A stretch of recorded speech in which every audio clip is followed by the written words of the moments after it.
Kimberly एक 22 साल की बहुत खूबसूरत ब्राजीलियन मॉडल थी। वह बहुत ही फ्रेंडली एंड एम्बिशियस थी। वह ऑलरेडी मिस मनी कोरे रह चुकी थी और उसका सपना था कि वह एक दिन मिस ब्राजील बनेगी और सिर्फ मॉडलिंग ही नहीं, वह साथ साथ डेंटिस्ट्री की भी पढ़ाई कर रही थी। वह डेंटिस्ट बनना चाहती थी। She had a very bright future ahead. पर 10 मई 2020 को किम्बरली अचानक कहीं गायब हो जाती है और पुलिस वाले जब एक अपार्टमेंट का दरवाजा तोड़कर अंदर घुसते हैं तो उन्हें किम की डेड बॉडी मिलती है। उस बेचारी की नेक और एब्डोमेन में कई स्टैप वंस पाए गए थे और वह इंसान जिसके फ्लैट में किम्बरली की लाश मिली थी वह फरार था। एक इतनी खूबसूरत यंग और इंटेलिजेंट मॉडल ने आखिर अपनी जिंदगी में ऐसे कैसे स्टेप्स ले लिए होंगे कि उसकी किस्मत उसे आज यहां ले आई। वीडियो शुरू होने से पहले इस चैनल को सब्सक्राइब कर दीजिए और हमारा 100K का गोल जल्दी जल्दी पूरा कर दीजिए। आज का केस है किम्बरली के हॉरिफाइंग मर्डर पे। संगीत किम्बरली कैरन मता आई होप दैची फैमिली में उसके 2 छोटे भाई थे। उसकी मॉम थी और वो अपनी मॉम से बहुत क्लोज थी। वो अपनी मॉम के साथ सब कुछ शेयर करती थी। उनका बॉन्ड बहुत स्ट्रांग था। किम्बरली को बचपन से ही एक मॉडल बनना था और वह बचपन से ही बिल्कुल भी कैमरा शाय नहीं थी। वो बहुत ही कॉन्फिडेंट थी और कैमरा के आगे बहुत नेचुरल एक्ट करती थी। जैसे जैसे वो बड़ी होती गई वह अपनी मॉडलिंग करियर को और ज्यादा सीरियसली लेने लग गई। उसने अपनी आर्ट पर फोकस करना शुरू कर दिया। वो अपनी मॉडलिंग वॉक परफेक्ट करने लगी। सुपर मॉडल्स के मैनरिज्म्स, उनके बिहेवियर सीखने लगी। वो अपनी स्किन केयर और अपनी कम्युनिकेशन स्किल पर भी ध्यान देने लगी। वो रेगुलरली जिम जाती, रनिंग करती और अपनी डाइट का पूरा ख्याल रखती। अपनी फिगर को मेंटेन करने के लिए बेसिकली वो सब कुछ कर रही थी जो एक मॉडल को करना चाहिए। किम्बरली ब्यूटी पेजेंट्स में हिस्सा लेने लगी और अब छोटे मोटे मॉडलिंग गिग्स भी मिलने लगे। She was very hard working. उसने कभी भी काम को ना नहीं कहा। वो सब कुछ कर रही थी इस हाईली कंपैरेटिवली में अपना नाम बनाने के लिए और उसकी मेहनत रंग भी ला रही थी। उसने काफी सारे ब्यूटी टाइटल्स जीते और 2019 में वह मिस मनी कोरे भी बन गई। और इतना ही नहीं, मिस अजोना के फाइनल राउंड तक भी पहुंची थी। धीरे धीरे वह फेमस होने लग गई। उसके इंस्टाग्राम प्रमोशंस भी मिलने लग गए। किमली का सपना एक दिन मिस ब्राजील बनने का था और वो बन भी सकती थी क्योंकि वो बहुत हार्ड वर्किंग थी। किम्बरली काफी लकी थी क्योंकि उसे उसकी माँ का पूरा सपोर्ट था। किम्बरली की जो माँ थी नीला, वो भी अपने टाइम में मिस मनी कोरे रह चुकी थी, तो वो अपनी बेटी के सपनों को समझती थी और उसे सपोर्ट भी करती थी। वो दोनों बहुत क्लोज थे। इवन किमली के गट होने के बाद 2019 में किम्बरली अपने होम टाउन को छोड़कर मनाउसस नाम के एक शहर में शिफ्ट हो गई।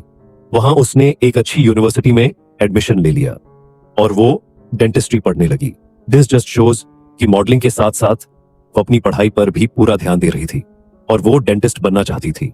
तो उस नए शहर में ऑलरेडी किम्बरली के अंकल हेनरी रह रहे थे, तो वह उनके पास ही शिफ्ट हो गई और अंकल हेनरी का घर उसकी यूनिवर्सिटी के बहुत पास में था, तो उसे वहां भी आसानी हो गई।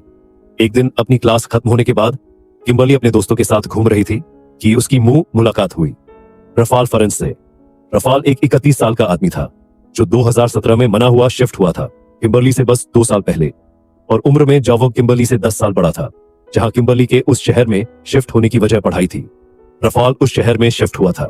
एक मैसी डाइवोर्स की वजह से उसने इस नए शहर में एक जुडिशियस एनालिस्ट की जॉब ले ली थी और वह इस जॉब से काफी अच्छा पैसा कमा रहा था ही। Was living very comfortable. तो एक दिन किम्बरली अपने दोस्तों के साथ एक क्लब में होती है जहां रफा उसे अप्रोच करता है। वो उसे ड्रिंक्स ऑफर करता है और उसे डांस के लिए पूछता है। किम्बरली बस वहां अपने दोस्तों के साथ आई थी एंजॉय करने। She was not looking for anything like that, तो वो उसे पोलाइट रिजेक्ट कर देती है। पर किम्बरली को यह नहीं पता था कि उस समय रफाल का उसे अप्रोच करना इत्तेफाक नहीं था। रफाल पहले से ही उसे जानता था वो उसे।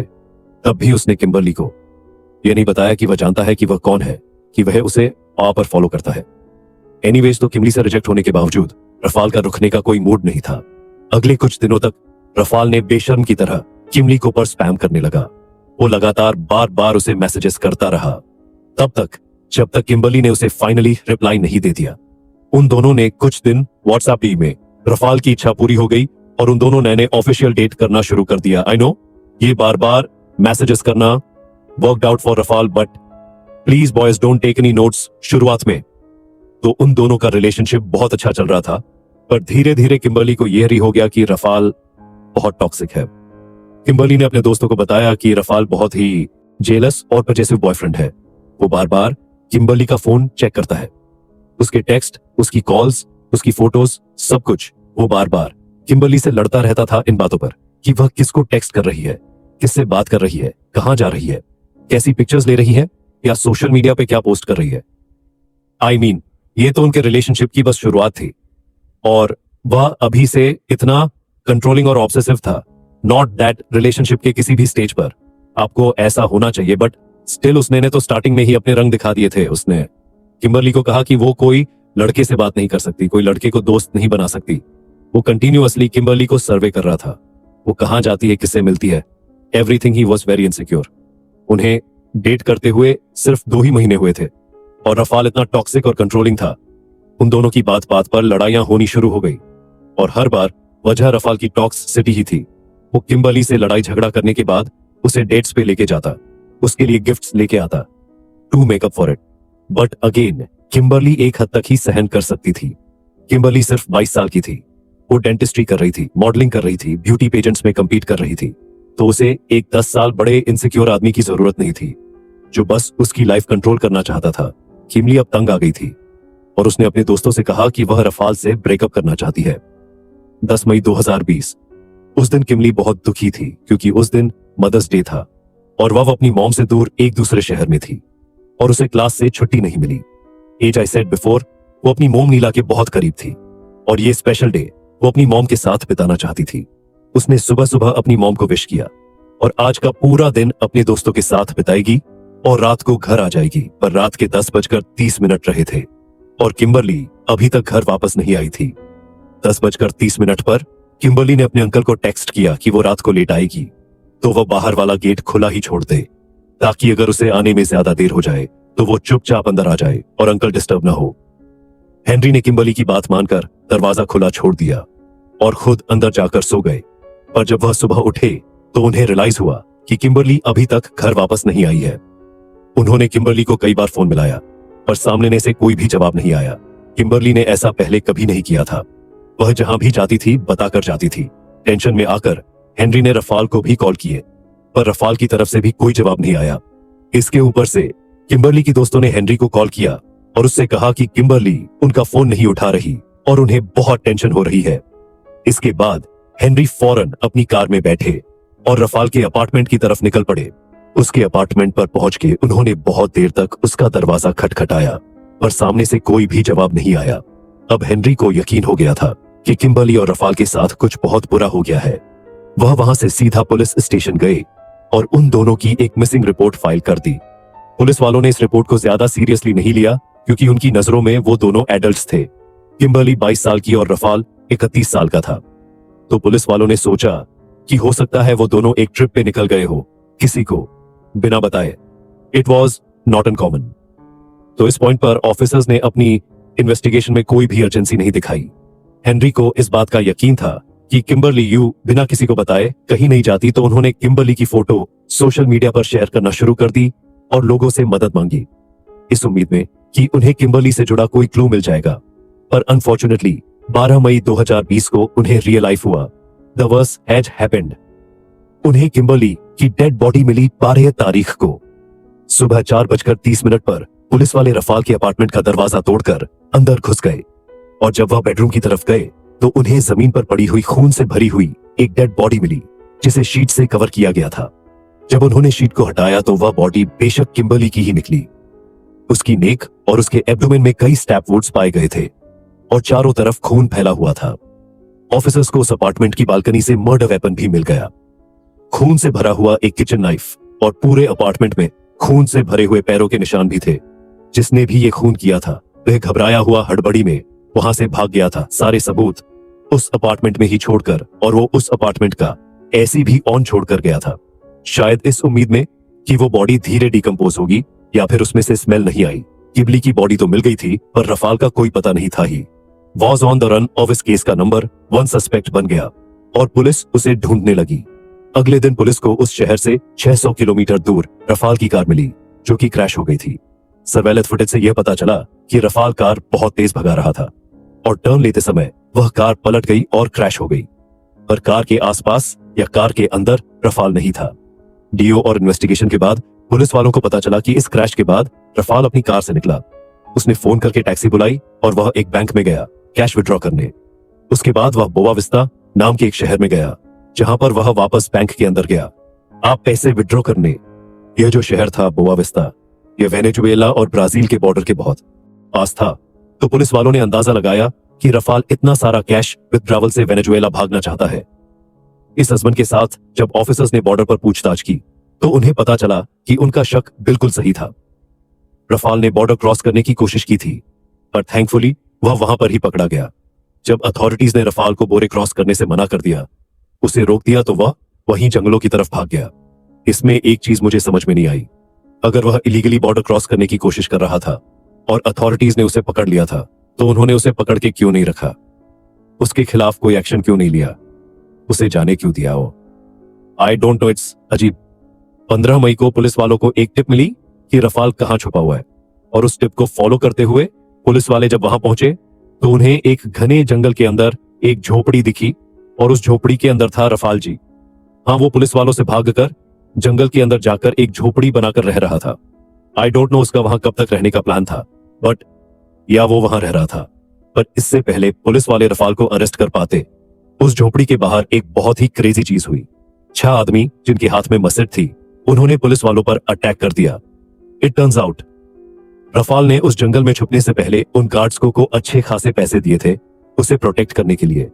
तो वो गार्ड्स अपनी जॉब को बहुत सीरियसली ले रहे थे और पुलिस वालों से भी लड़ने को तैयार थे।